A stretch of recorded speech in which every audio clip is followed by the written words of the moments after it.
Hello, namaste everyone. So I'm Pratiksha Chand Singh, and today we will explore five leadership styles frequently observed within our educational landscape. So understanding these styles can help us identify effective leadership practices and areas for growth, both in ourselves and in others. So let's move on to our overview. So today I'll be discussing about autocratic leadership, democratic leadership, laissez-faire leadership, transactional leadership, transformational leadership, and the conclusion. So let's explore five distinct leadership styles, which we have observed frequently within our educational settings. Understanding these styles can help us identify its effectiveness and its growth. So first one is autocratic leadership. So I'll be explaining about its key features, like what kind of leadership is known as autocratic leadership. So autocratic leadership is a centralized decision making. In this type of organization, the leader holds the primary authority and makes decisions with little to no input from others, and it has a clear expectations. Instructions are usually direct and clearly defined with a focus of rules and procedures, and basically it emphasizes on the task completion. The leader prioritizes achieving goals and may closely monitor the progress also. This kind of leadership is top to down communication. The communication always flows from the leader to the teams or the individuals. So I have given a practical example, like a principal unilaterally implementing a new school wide discipline policy without seeking input from the teachers or staff. This kind of leadership is known as autocratic leadership. And the limitations of this kind of leadership can be are can stifle creativity and innovation. So lack of input can discourage new ideas and limit diverse perspective. Feeling and may lower moral and engagement. This means feeling unheard can lead to resentment and decrease motivation among staffs and students. Can create dependence on the leadership. Individuals may not develop problem solving skills or take the initiative, may not be effective in complex situations. The leader's perspective alone might not be sufficient to address all the challenges, so it might not be effective. This kind of leadership uh, short out the problem for the in very fast, but it might not fit in the long run business. And the teams may not be satisfied with this kind of leadership. Now let's move on to the next leadership style, and that is democratic leadership. In this kind of leadership, the key features are shared decision making. The leader involves all the team members in decision making process, seek their input, and consider their perspective. In this kind of leadership, the environment is collaborative. The teamwork, there is teamwork, there is open communication and mutual respect between the teams, and it empowers individual team members are encouraged to contribute their skills and expertise. What are they good at? It focuses on consensus. While the leaders often has the final say, decisions are typically made after considering the group input. The leader doesn't make the final say by himself or herself. The decisions are made in a group.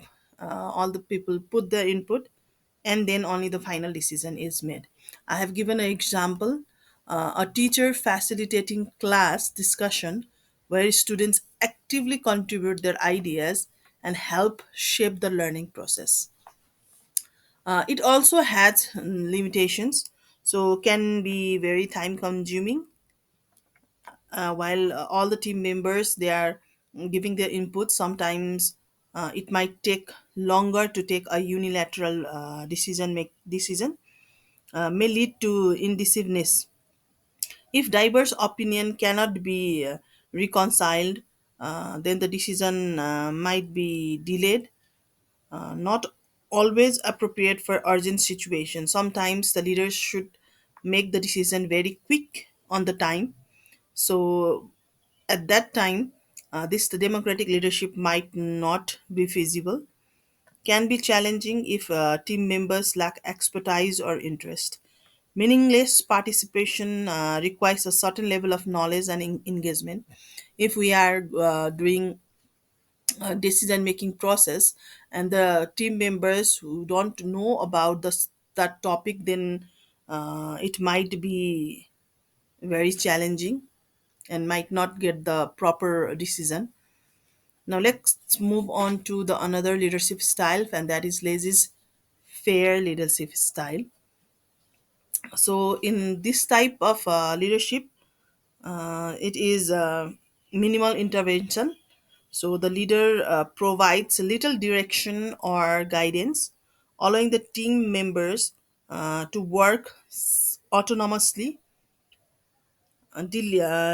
Delegation of authority, the responsibility and the decision making are largely entrusted to the individuals and the teams.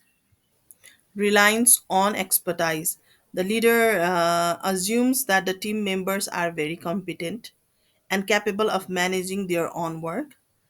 Hands off approach, the leader typically intervenes only when it is necessary. Otherwise, they will just observe what they are doing and let them do their work. I have given a practical example.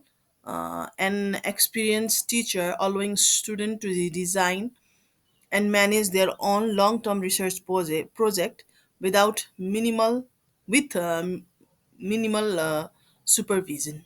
So this also has some limitations. So can lead to lack of direction and coordination. Sometimes, without clear guidance, individual or team may work at cross purposes, may result in decreased productivity and quality. So, lack of oversight can lead to inconsistent standard and can miss the deadline also sometimes. So, can create ambiguity and insecurity. So, team members may feel unsupported or unclear about the expectations, not suitable for inexperienced or unmotivated individual. So, sometimes those who are lacking skills may drive or may struggle in the in kind of environment with minimal structure. So sometimes they might need more supervision, but this kind of leadership just give them the whole opportunities and give them the whole authority. So sometime it might the unskilled or on they might feel unmotivated. Now, another leadership style that we'll explore today is transactional leadership. So the main features of transactional leadership is this kind of leadership focuses on exchange. This kind of leadership is based on a system of reward and punishment to motivate the followers. So it has a clear expectations and standards, the roles, responsibility, and the performance expectations are very clearly defined. This kind of leadership emphasis on rules and procedures. To establish guidelines is prioritized. Management by expectation. The leaders typically intervenes only when deviation from standards are occurred. I have given an example, a principal implementing a staff evaluation system with clear performance indicator and linking performance to professional development opportunities or the disciplinary actions. Now, this all kind of leadership also has some limitations. So, this kind of leadership can stifle creativity and instinctive motivation. It focuses on external reward and sometimes undermine internal drive and passion. May lead to focus on short-term goals. So, emphasis on immediate outcomes can overshadow long-term vision and development. Can create a culture of compliance rather than commitment. So followers do not do the bare minimum to avoid punishment or gain reward, and may not effectively address complex or novel problems. So reliance on established rules and procedures can sometimes hinder innovative problem solving. Now let's move on to the last leadership style, and that is transformational leadership style. So this type of leadership is inspirational motivation. The leader um, are visionary and they inspire the followers to commit to it. Intellectual stimulation. The leaders encourages creativity, innovation, and critical thinking. Individualized consideration. The leader provides support, coaching, and mentorship tailored to individual need and strength. Idealized influence. The leader act as a role model, demonstrating high ethical standards and commitment to the vision. I have shared one example, a teacher fostering a classroom culture where students feel empowered to ask challenges, question, and explore innovative solutions. This kind of leadership also has limitations. So, this kind of leadership might be very challenging to implement consistently. It requires significant time, energy, and skills from the leader. May not be effective in highly resistant environment.